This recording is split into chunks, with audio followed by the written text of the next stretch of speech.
नमस्कार मित्रों, आज की ऐतिहासिक कहानी में स्त्री का तिर्या चरित्र समाहित है।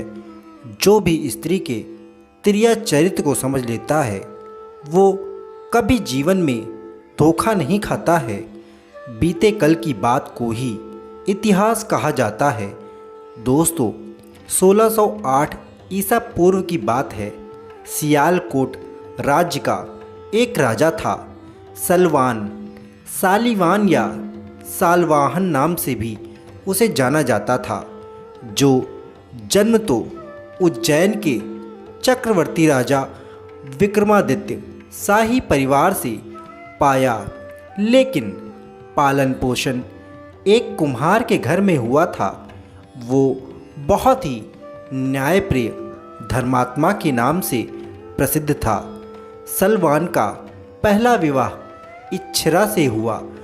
कुछ सालों के बाद राजा सलवान को पंजाब के सियालकोट गांव चमयारी में एक बहुत ही सुंदर लड़की की जानकारी मिली।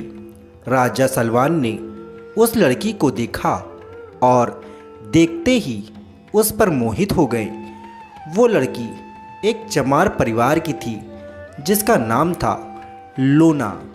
आपको बता दें, लोना नाम की जितनी भी लड़कियों और औरतों के इतिहास को मैंने तलाशा है वो सभी बहुत ही सुंदर रही हैं। उनकी सुंदरता ही उनका इतिहास बन गया है। दोस्तों, इससे पहले मैंने आपको लोना चमारिन, जो कि एक विख्यात तांत्रिक थी, उसकी कहानी भी सुनाई थी। कृपया प्रीवियस वीडियो में उसे भी सुने। दोस्तों, राजा सलवान सियालकोट का राजा था, इसलिए अपने राज्य की हर वस्तु पर उसका अधिकार था। राजा सलवान ने लोना से अपना दूसरा विवाह रचा लिया था। अब राजा सलवान की दो रानियां अर्थात दो पत्नियां हो गई थीं। कुछ साल बीत चुका था। सलवान से कोई पुत्र नहीं हो रहा था। राजा के लिए अब यह चिंता का कारण बन गया था। चिंतित राजा सलवान अपने मंत्री, राजपुरोहित, ज्योतिषियों की एक सभा बुलाता है और अपने चिंता का कारण बताता है। ज्योतिषियों ने राजा सलवान को पुत्रेष्टि यज्ञ कराने की सलाह दी।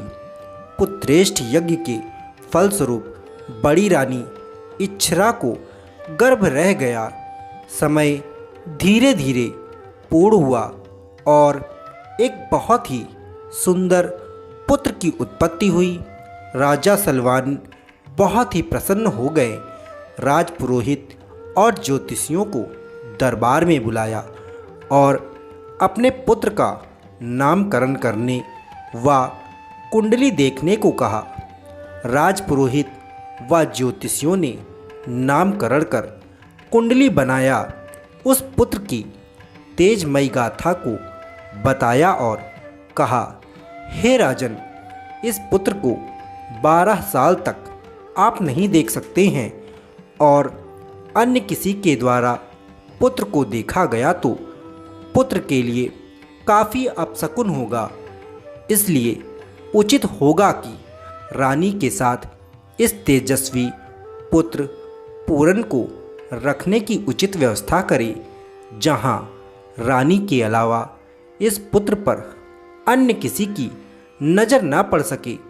अब राजा एक सुंदर महल का निर्माण कराता है जिसमें सारी सुख सुविधा प्रदान करता है और रानी इच्छरा के साथ पुत्र को नए महल में रखवा देता है।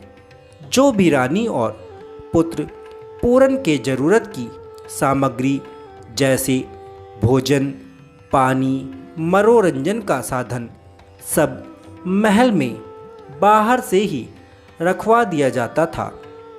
किसी अन्य की नज़र 12 साल तक उस बालक पर नहीं पड़ी।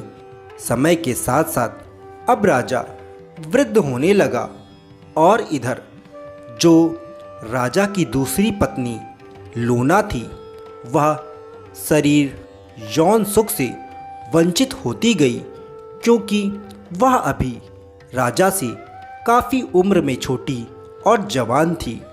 लूना राजा की दूसरी रानी थी और उसके इर्द गिर्द दासियों का रहना होता था। अब रानी लूना युवा अवस्था में पहुंच चुकी थी, चाह कर भी अन्य किसी से अपने यौन सुख का आनंद नहीं ले पा रही थी। धीरे धीरे 12 साल बीत गए।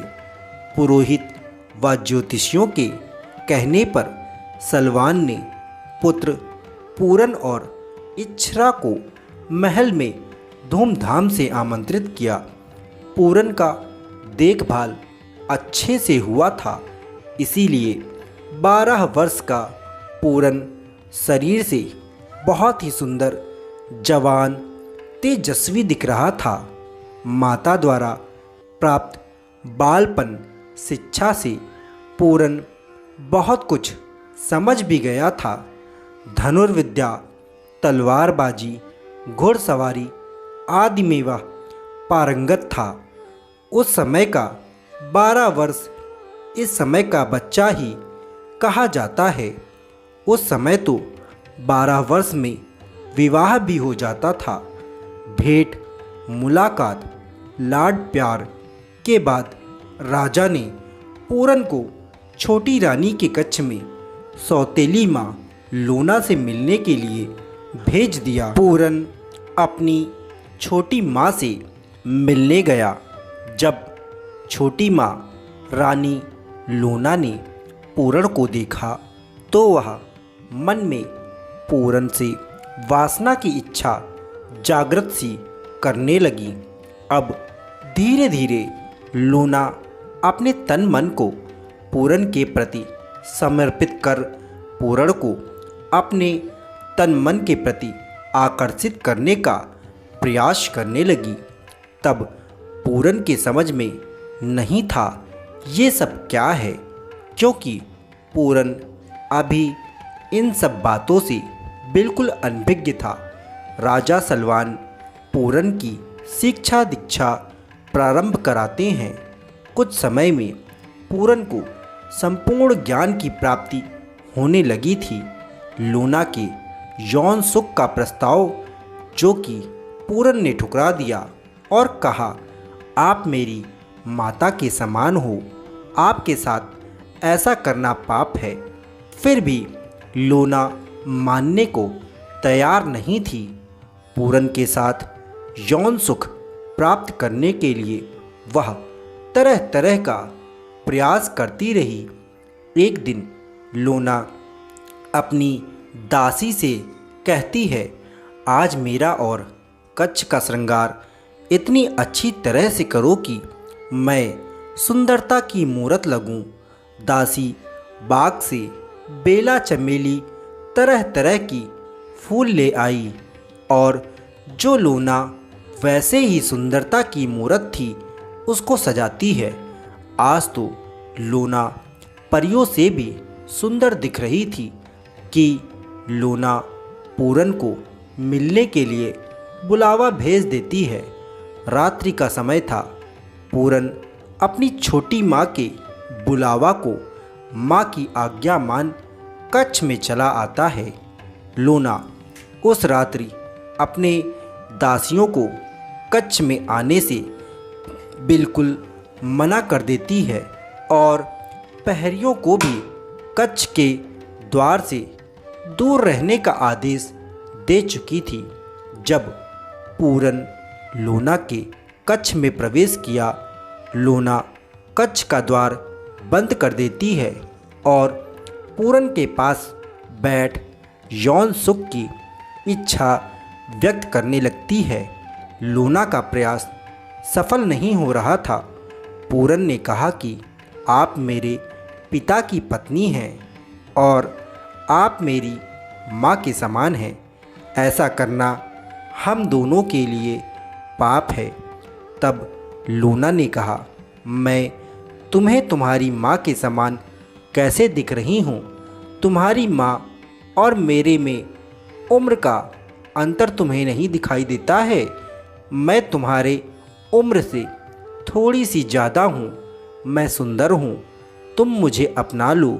तुम्हारे पिता तो वृद्ध हो चुके हैं और मुझे यौन सुख देने में असमर्थ हैं।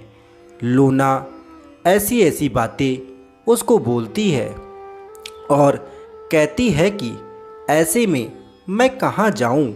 कहीं जाने पर तुम्हारे पिता की बदनामी होगी। क्या तुम अपने पिता की बदनामी सह सकोगे? लोना बात करते करते पूरन पर यौन सुख के लिए आसक्त होती गई और पूरन की गोद में बैठ पूरन को अपनी बाहों में भरने का जो ही प्रयास किया, पूरन लोना के प्रस्ताव को ठुकराकर किनारे हटने लगा। लोना ने कहा, तुम मेरे सौंदर्य का अपमान कर रहे हो, ये तुम्हारे लिए ठीक नहीं होगा। पूरन तेजी से कमरे का द्वार खोला और कमरे से बाहर निकल तेज तेज कदमों से अपने कक्ष की तरफ जाने लगा। यह देख लोना का मन आशंकाओं में डूबने लगा कि कहीं पूरन हमारे प्रस्ताव को अपने पिता से जाकर ना कह दे। अगर कह दिया तो मैं कहीं की नहीं रह पाऊंगी। दूसरी सोच कि पूरन मेरे सुंदर रूप का अपमान किया है तो मैं उसको सबक सिखा कर ही चैन लूँगी। अब लोना अपनी तिरिया चरित्र सौतेले बेटे पूरनमल के प्रति प्रकट की और अपने वस्त्र फाड़कर रोते चिल्लाते राजा के शयन कक्ष के तरफ दौड़ती हुई भागी। राजा सलमान के कक्ष में जमीन पर जा गिरी, जोर शोर से रोने लगी। राजा अपनी रानी का फटा चिथड़ा वस्त्र देखकर हैरान हो गए। तुरंत उठे और रानी को उठाने का प्रयास करते हुए पूछें, रानी तुम्हारा यह हाल किसने किया है? लोना को राजा के इन्हीं प्रश्नों का इंतजार था। लोना रोते गिड़गिड़ाते कहती है, राजन आप नहीं मानोगे, ये हाल मेरा किसने किया है? राजा ने कहा, जो भी किया हो तुम बताओ, मैं उसे मृत्युदंड दूंगा। अब तो जो लोना चाहती थी वही राजा ने कह दिया। तब लोना ने रोते बिलखते हुए कहा, राजन मैं पूरन को अपना पुत्र मानती हूँ और पूरन कहता है आप मेरी माँ नहीं हो।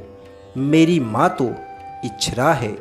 मेरे साथ यौन संबंध बनाने का जबरदस्ती करने लगा और मैं विरोध की तो मेरे कपड़े फाड़ इज्जत लूटने का भरपूर प्रयास किया है। मैं किसी तरह भागकर अपने कक्ष तक आ पहुंची हूँ। वो दौड़ाते हुए धमकी दे रहा था, जा मेरे पिता से तू अपनी बात मनवा भी नहीं सकोगी और मैं तुम्हारे साथ यौन संबंध स्थापित ही करूँगा। अब तो राजन मुझे अपनी इज्जत बचाना बहुत ही मुश्किल हो गया है। पूरन ज़्यादा ही मेरी सुंदरता पर मोहित हो चुका है। कहता है पिता वृद्ध हो चुके हैं और तुम मुझे अपना लो। मैं तुम्हें अपनी माँ नहीं मानता हूँ। मेरी उम्र थोड़ी सी ही तुमसे उम्र में ज़्यादा है। मैं तुम्हें अपनी पुत्र के रूप में देखना चाहती हूँ। राजन मैं आपकी रानी पतिव्रता नारी हूँ, इसीलिए ये शब्द मैंने उससे कहे, मगर वह गुस्से में तमतमा गया। आपके अलावा राजन किसी दूसरे पुरुष को कैसे मैं अपने आप को छूने दूंगी? अपने आप को मैं किसी के हवाले नहीं कर सकती हूँ। वो कहता है पिता वृद्ध हैं तो मैं उसे समझाने का बहुत प्रयास की। वृद्ध हैं तो क्या हुआ, मुझे उनकी सलामती के अलावा उनसे मुझे कुछ भी नहीं चाहिए। तो वह मुझ पर झपट पड़ा और बहुत ज़ोर ज़बरदस्ती किया, मेरे कपड़े फाड़ दिया। राजन, मुझे अपने पुत्र के हवस का शिकार होने से बचा लीजिए। इतनी बातें सुनकर राजा को क्रोध अपने पुत्र के प्रति 7वें आसमान पर जा पहुंचा और राजा जल्लाद को बुलाने का बुलावा भेज दिया। रात्रि का अंतिम पहर बीतते ही पूरन को बंदी बनाकर राजमहल में लाया गया। जल्लाद को पूरन का हाथ पांव काटकर मृत्युदंड देने का राजा ने आदेश दे दिया। जल्लाद तो जल्लाद ही होता है, लेकिन पूरन जल्लाद को बेकसूर नजर आ रहा था, किंतु राजा पूरन की एक ना सुनी और राजा का हुक्म था तो जल्लाद को पालन करना ही था। राजा के हुक्म के मुताबिक पूरन का हाथ पैर काट जल्लाद पूरन को जंगल की तरफ फेंकने ले जा रहा था कि पूरन के शरीर से एक तेज प्रकट हुआ जिसे जल्लाद ना सहन कर सका। जल्लाद वहीं जंगल के एक कुएं में उसे फेंक महल में वापस आकर राजा को बताया कि पूरन का हाथ पैर काट जंगल के कुएं में मैंने फेंक दिया है, अब वह मृत्यु को प्राप्त हो गया है। रानी इच्छरा को यह दुख सहा नहीं जा सका और वो पुत्र के वियोग में पागल सी हो गई। पूरन कुएं में कराहता रहा, किंतु किसी की हिम्मत नहीं थी कि वहां तक जा सके। रात्रि होने को थी। गुरु गोरखनाथ का जत्था वहीं आते जाते थक चुका था। गुरु गोरखनाथ के कहने पर सभी नाथ साधु शिष्यों ने वहीं उस रात के लिए अपना पंडाव डाल दिया। भोजन बनाने के लिए कुएं से पानी लाने कुछ शिष्य गए तो उस कुएं से किसी के कराहने की आवाज़ सुनी। शिष्य सन्यासी दौड़ते हुए गुरु गोरखनाथ के पास आए और बताया, उस कुएं से किसी के कराहने की आवाज़ आ रही है। त्रिकालदर्शी गुरु गोरखनाथ कुएं के तलहटी पर जाकर देखें तो उस बालक में शिव के मस्तिष्क पर विराजमान चांद का आभास हुआ। सब शिव की लीला समझ गए और कटे हाथ पैर वाले बालक को अपनी योग माया से बाहर निकाला। गुरु गोरखनाथ तो सब जान ही चुके थे, फिर भी पूरन ने अपनी भारी पीड़ा गाथा बताई। भगवान शिव के मस्तक पर विराजमान चांद का दूसरा जन्म राजा सलवान के पुत्र के रूप में इच्छरा के गर्भ से देख हठ योगी गुरु गोरखनाथ पूरन को अपने शिष्य के रूप में स्वीकार करते हैं। तेजमयी गुरु गोरखनाथ की कृपा से पूरन का दर्द समाप्त हो गया और अपने जीवन का उद्देश्य उसको पता चल गया। अब गुरु गोरखनाथ की कृपा तंत्र विद्या से पूरन को हाथ पैर मिल गया। गुरु गोरखनाथ के बताए मार्ग पर पूरन चलने लगा था और तंत्र विद्या सहित कठिन साधना प्रारंभ कर दिया। एक दिन गुरु गोरखनाथ के सेवा में लगा शिष्य पूरन चलते चलते राजकुमारी सुंदरा के राज्य में चला गया। सभी योगी जन को भूख प्यास लगी थी।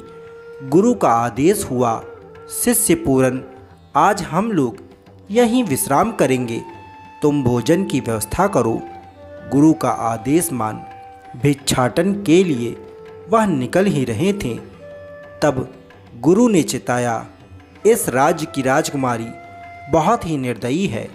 साधु संधु को भिक्षा नहीं देती है, मृत्युदंड दे देती है। पूरन गुरु के बात को सुनकर कहा, गुरुदेव आप निश्चिंत रहिए, मैं शीघ्र ही भोजन का प्रबंध करके आता हूँ। पूरन उसी राज्य के राजमहल में भिक्षाटन के लिए चला गया, जहाँ को लेकर गुरु ने चिताया था। महल के द्वार पर पहुँच भिक्षा के लिए उसने आवाज़ लगाई। अलख निरंजन द्वार पहरी देखा, ये तो कोई योगी है। तुरंत पास आया और कहा, योगी राज आपको मालूम नहीं क्या, राजकुमारी सुंदरा योगियों साधुजनों को भिक्षाटन के लिए आने पर मृत्युदंड देती हैं। आप बहुत सुंदर स्वभाव के दिख रहे हैं, तत्काल यहाँ से चले जाइए, क्यों जान गंवाने आ गए हैं। फिर योगीराज पूरन ने कहा कि मेरा कर्तव्य है अपने गुरु व गुरु भाइयों के भोजन की व्यवस्था करना, मुझे राज दरबार से भिक्षा लेनी ही है। फिर जोर से आवाज़ लगाई, अलख निरंजन। आवाज़ इतना तेज था कि प्रहरी को जाकर बताने की जरूरत भी नहीं पड़ी और राजकुमारी सुंदरा हाथ में तलवार लिए महल से बाहर आ गईं। राजकुमारी योगी पूरन को देखते मूर्छित होकर जमीन पर गिर पड़ी। योगीराज पूरनमल सुंदरा के करीब गए। कुछ समय में मूर्छा से बाहर आई सुंदरा के हाथों से तलवार गिर गई। तब योगीराज ने पूछा, आप साधुजनों की हत्या क्यों करती हैं महारानी? हत्या करना पाप है। तब सुंदरा ने बताया, हमारे राज के ज्योतिषियों ने बताया था, इस राजकुमारी का विवाह एक योगी से ही होना निश्चित है। मुझे पहचानने का कोई दूसरा मार्ग नहीं है, इसीलिए मैं ऐसा करती हूँ। जिस साधु योगी के सामने असहाय पड़ जाऊंगी, वह छत्रपति परिवार का होगा और वही मेरा पति होगा। राजकुमारी पूरन के सामने अपने विवाह का प्रस्ताव रख दी। तब पूरन ने कहा, मैं पारिवारिक जीवन से दूर एक योगी हूँ, मैं विवाह नहीं कर सकता हूँ। पूरन ने कहा, हे देवी, मैं गुरु गोरखनाथ और अपने गुरु भाइयों के लिए भोजन की व्यवस्था करने आया था। मुझे शीघ्र भोजन का प्रबंध करना है। भिक्षा दे दो ताकि मैं अपना दायित्व पूरा कर सकूं। राजकुमारी सुंदरा गुरु गोरखनाथ के नाम से परिचित थीं। पूरन से कहीं, योगीराज आप थोड़ा विश्राम कीजिए, मैं उत्तम भोजन का प्रबंध करके आती हूँ। थोड़ी देर में राजकुमारी स्वादिष्ट पकवान तैयार करा लेकर आ गईं और अपने साथ गुरु गोरखनाथ का दर्शन भोजन कराने के लिए साथ ले चलने का निवेदन करती हैं। राजकुमारी का निवेदन स्वीकार कर पूरन राजकुमारी को गुरु भोजन कराने के लिए लेकर चला गया। राजकुमारी गुरु गोरखनाथ का चरण वंदन कर सभी को प्रणाम करती हैं कि गुरु गोरखनाथ से आज्ञा ले भोजन परोसती हैं। भोजन बहुत ही स्वादिष्ट था। योगी जन की आत्मा तृप्त हो गई थी। प्रेम पूर्वक कराए गए भोजन से प्रसन्न हो गुरु गोरखनाथ ने राजकुमारी को वरदान मांगने को कहा। तब सादर भाव से राजकुमारी गुरु गोरखनाथ का चरण वंदन करते कहती हैं, मेरी एक ही इच्छा है कि आप विधि विधान से मेरा विवाह अपने शिष्य पूरन से करा मुझे आशीर्वाद दे दीजिए। त्रिकालदर्शी गुरु गोरखनाथ ने देखा यही विधि का विधान है, पूरन के साथ उसका विवाह करने का वरदान दे दिया।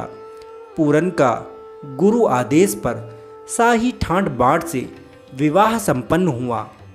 गुरु का आशीर्वाद दोनों को मिला। फिर गुरु गोरखनाथ पूरन से बने चौरंगी नाथ को अपने राज्य में जाकर तपस्या करने का आदेश दे देते हैं, जो अपने राजमहल तक ले जाने का एक मार्ग था। लेकिन पूरन अभी अनभिज्ञ था। अब चौरंगी नाथ सियालकोट के उस जंगल को गया जहां हाथ पैर काटकर कुएं में एक दिन उसे फेंक दिया गया था। वहां उसकी ख्याति बढ़ती जा रही थी। ऐसे में बात राजा सलवान के पास पहुंची। अपने राज्य में जो जंगल सूखे पेड़ पड़ गए थे वह हरे भरे होने लगे हैं। वहाँ एक तपस्वी आया है जिससे हर किसी की मुराद पूरी हो रही है। राजा सलवान योगीराज चौरंगी नाथ को अपने महल बुलाते हैं और कहते हैं, हे योगीराज, मेरी कोई संतान नहीं है। आगे मेरे राज्य का उत्तराधिकारी कौन होगा, इस बात की चिंता मुझे सता रही है। तब चौरंगी नाथ ने कहा, अपनी रानियों को बुलाइए। रानी इच्छरा का तो हालत ठीक नहीं था। फिर भी दोनों रानियां राज दरबार में आई। तब चौरंगी नाथ ने कहा, महाराज, आपको तो पहले ही बड़ी रानी इच्छरा के गर्भ से एक तेजस्वी पुत्र प्राप्त हो चुका है। तब राजा सलवान ने कहा कि वो मेरा पुत्र बहुत खोटा था, जो अपनी ही छोटी माँ के साथ दुराचार करने की कोशिश की थी। मैंने उसे न्याय के अनुसार मृत्युदंड दे दिया था। तब चौरंगी नाथ ने कहा, राजन, आप न्यायप्रिय कैसे हो सकते हैं? आप तो अपनी पत्नी की ही बात मान दंड निर्धारित कर देते हैं। राजा कुछ समझ नहीं पाया कि चौरंगी नाथ ने ऐसा क्यों कहा। रानी लोना अगर सही सही बात बताए तो उन्हें एक सुंदर सुयोग्य पुत्र होगा, ऐसा चौरंगी नाथ ने राजा से कहा। इतना सुनकर लोना सारी बात पुत्र मोह में उस समय राजा और चौरंगी नाथ के सामने कह देती है कि पूरन की सुंदरता और जवानी को देखकर मैं अपने आप को रोक नहीं पाई थी। पूरन मुझे यौन सुख देने से मना कर रहा था। मुझे लगा एक तो वो मेरी सुंदरता का अपमान करता है, दूसरा डर था कहीं हमारी और ज़बरदस्ती को वो अपने पिता से ना कह दे तो मैं कहीं की ना रह पाऊंगी। राजन, आप तुम तभी मुझे यौन सुख देने में असमर्थ बूढ़े हो चुके थे जब पूरन दूसरे महल में दीदी इच्छरा के साथ रहता था। मैं यौन सुख के लिए व्याकुल रहती थी। मुझे पूरन को अपनाने के अलावा दूसरा कोई मार्ग नहीं दिखाई दे रहा था, तो मैंने ही पूरन के साथ संबंध स्थापित करना चाहा था। पूरन ने ऐसा भी कोई भी विचार नहीं सोच रखा था।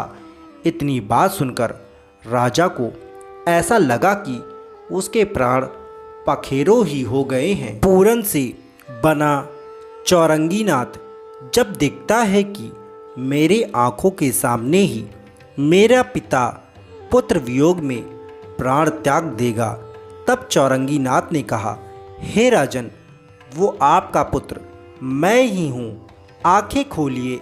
राजा को जैसे लगा कि खुशी का उसका ठिकाना ही नहीं है। जिस माँ की आंखों की ज्योति चली गई थी, रोते रोते उस माँ इच्छरा की आँख की ज्योति अचानक वापस आ गई और स्तन से दूध सा टपकने लगा। राजा सलवान और रानी इच्छरा पूरन को गले लगाकर प्यार दुलार करने लगे और लूना को अपने किए पर बेहद ही पछतावा हो रहा था। पूरन का पैर पकड़ना चाहती थी, तब तक पूरन झपटकर ऐसा करने से रोकता है और अपनी छोटी माँ को अपने पुत्र का अधिकार दे अपने गले लगा लिया। अब पूरन ने कहा, राजन, आपको मुझ जैसा ही पुत्र प्राप्ति छोटी माँ के गर्भ से होगा। छोटी माँ को भी अपने गर्भ से पुत्र सुख का अनुभव होगा, जिसका नाम होगा ऋषालु। वही इस राज्य का उत्तराधिकारी होगा। अब महल में खुशियाँ ही खुशियाँ थी। तब तक चौरंगीनाथ अपने गुरु के पास जाने की आज्ञा मांगता है। माँ इच्छरा का हृदय दुखों से फिर से भरने लगा।